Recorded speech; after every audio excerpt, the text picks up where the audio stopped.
여러분 안녕하세요. 한잔하는 MJ입니다.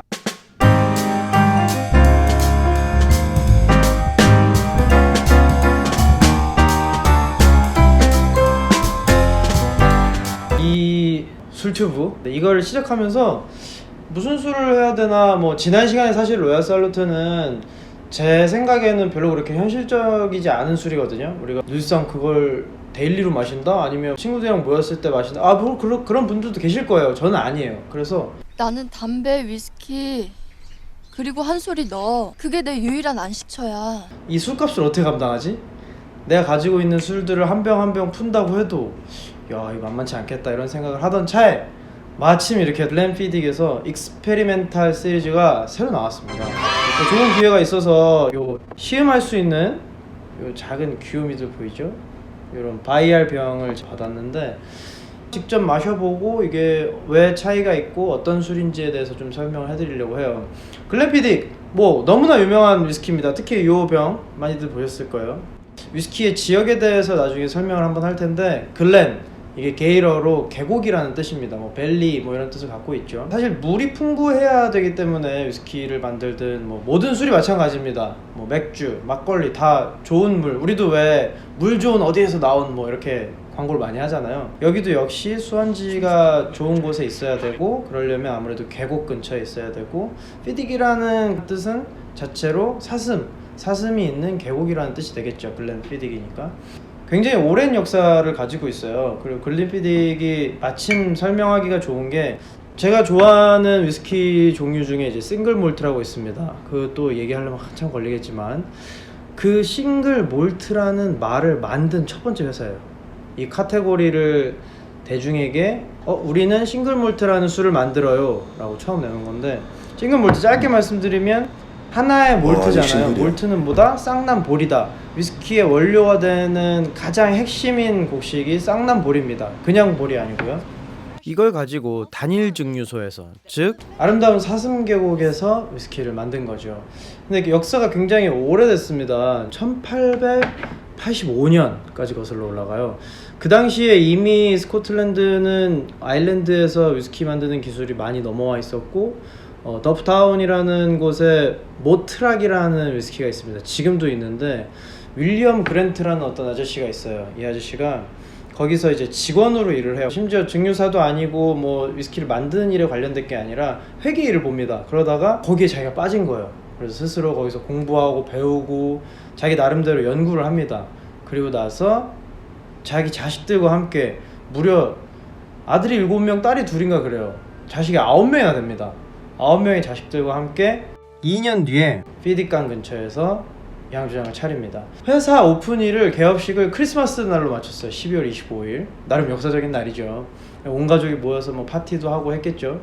근데 위스키는 숙성을 또 해야 되기 때문에 바로바로 이렇게 반응이 오는 그런 업이 아니겠죠. 그래서 좀 고전을 했습니다. 어떡하지, 이게 팔리진 않고 다 만들어 놨는데. 그러던 어느 날 기회가 옵니다. 그 유명한 더 글렌리벳에서 창고에 화재가 나요. 그럼 어떻게 됐어요? 술 뭐 다 날아가는 거지 뭐. 고민을 합니다. 야, 이거 큰일 났다. 이미 거기는 고객층을 확보하고 있었죠. 고객들이 이제 다 떠나는데 이걸 놓칠 수 없으니까 주변에 수소문을 합니다. 자기네가 생각하는 어떤 이상적인 맛에서 가까운, 그렇지만 자기네 브랜드처럼 유명하면 또 안 돼. 그러다가 알게 된 것이 이 글렌피딕이었어요. 그래서 거기에 납품을 하기 시작하고, 그 고객들에게 그리고 업주들에게 인정을 받으면서 점차 유명세를 떨치기 시작합니다. 근데 그렇다고 해서 바로 돈을 잘 벌고 그런 게 아니에요. 왜냐면 이 참 슬프게도 1차 세계대전 1900년대 들어서면서 이제 부침이 큽니다. 1910년 넘어가고 모든 스코틀랜드 위스키 회사들이 겪는 비슷한 과정을 겪어요. 미국에서 금주법이 생기죠. 금주령 때문에 술도 팔 수가 없고, 그리고 2차 세계대전이 또 터지죠. 전 세계가 아수라장이 됩니다. 버텼어요. 윌리엄 그랜트 아저씨는 이제 돌아가시고 자식들이 계속 이어서 갑니다. 근데 첫 번째 아들, 두 번째 아들 계속 버팁니다. 세계적으로 피딕이 팔리는데 지금처럼 이렇게 사실 싱글몰트 판매로는 거의 1위 그 정도는 아니었어요. 근데 지금은 어때요? 우리가 위스키도 모르고 싱글몰트 몰라도 이건 알거든요. 그거를 외부에서 이런 술을 만들 건데 자기네 원액을 공급을 해라 였는데, 아니 싫어, 우리 브랜드로 갈 거야. 고민을 합니다. 보통 제가 지난 시간에도 말씀드렸지만 몰트 위스키는 다른 이제 블렌디드 위스키의 그런 키몰트, 주가 되는 원액으로서 많이 쓰이고 그 당시만 1960년대까지도 계속 그랬어요. 우리는 그럼 원액으로 가겠다 선언을 한 거죠. 그러면서 그럼 이건 어떤 카테고리가 될까 해서 나온 게 싱글 몰트입니다. 그전에는 위스키의 원료라고 했던 그냥 보리도 아니에요. 쌍난 보리, 다른 걸 넣으면은 다른 위스키가 됩니다. 그레인 위스키라고 해서 곡물이면 다 위스키를 만들 수 있어요. 옥수수, 조, 쌀로도 위스키를 만들 수 있다고 하더라고요. 그런 식으로 보통은 미국의 버번 같은 경우는 옥수수라든가 여러 가지를 섞어서 만듭니다. 다양한 곡물을. 근데 그것들이 맛이 없어.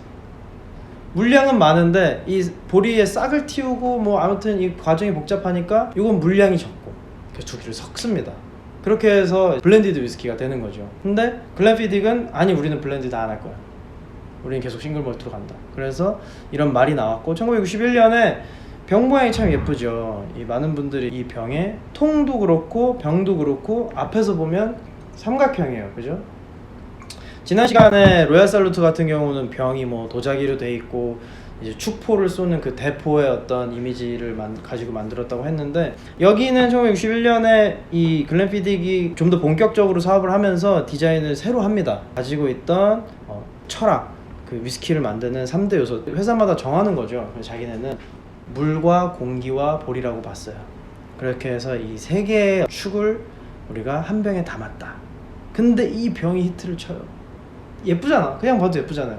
이 사슴 모양도 너무 예쁘죠. 그래서 이 병이 히트를 칩니다. 1990년대에 들어서면서 전 세계적으로 호황을 맞고 많은 사람들이 글렌피딕을 찾게 되는 그런 이야기가 있는데 오늘은 조금 달라요. 요거는 많이들 보셨을 거예요. 조금 귀엽긴 한데 12년 숙성, 15년, 18년 쭉 올라갑니다. 이 12년 같은 경우는 4만원, 5만원 마트에서 사셔도 굉장히 저렴하죠. 맛이 괜찮습니다. 근데 지금 보시는 요 술 뭐야 위스키인데 왜 IPA가 써있어. 이번에 글렌피딕에서 정말 재밌는 실험을 했어요. 아예 익스페리멘탈 시리즈라고 해서 이렇게 새 친구들을 내놨습니다. 지금 들고 있는 요거는 이 세 가지 시리즈가 한국에 딱 1000병씩만 수입이 됐어요. 정식으로. 근데 이건 마침 좋은 분께서 오시는 길에 이런 게 있길래 신기해서 사왔다. 저희 집에 있었거든요. 지난 연말부터. 이게 출시가 되면서 맛을 보라고 이렇게 시음할 수 있는 술을 보내주셨습니다. IPA 진짜 우리가 아는 그 맥주 IPA 맞습니다.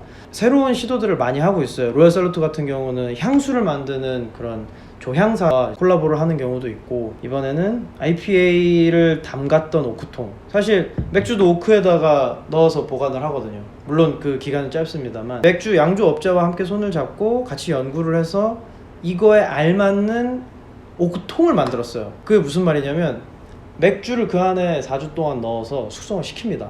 그 맥주는 어떻게 했나 모르겠어. 그게 양이 꽤 될 텐데. 아무튼 그 맥주를 빼내고 그 자리에 12년 숙성한 글렌피딕 원액을 붓는 거죠.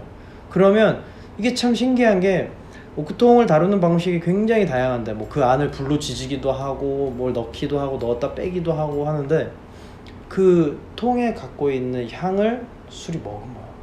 사실 이 색깔도 그렇게 머금는 겁니다. 처음부터 증류가 되어서 나오는 술은 하얀색 투명한 소주 같은 술이에요. 근데 숙성을 하면서 이것들이 색이 입는 거죠. 오래된 술들 중에 보면은 아주 킬커란 이런 거는 10년만 돼도 진해요. 쉐리오크라든 그런 것들에 담가놓으면 확실히 색깔이 다릅니다. 자, 글렌피딕 가장 기본이 되는 이 12년 숙성. 사실 제가 추천드리기로는 글렌피딕은 15년부터 드셔보시기를 추천을 드립니다. 가격도 그렇게 많이 차이 안 나요. 그러니까 되도록이면 15년을 드셔보세요.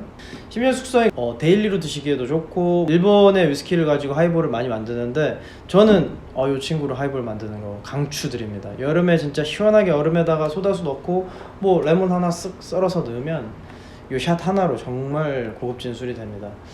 보시면 술이 짙은 색은 아니에요. 위스키의 색을 나누는 그런 차트가 있는데 그걸 보고 나중에 한번 금빛이 좀 돌죠? 색이 아주 좋습니다.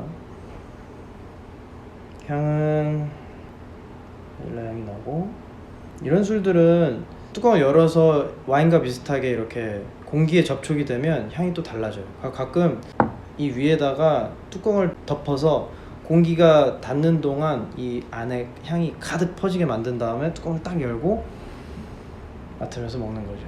약간 변태 같지만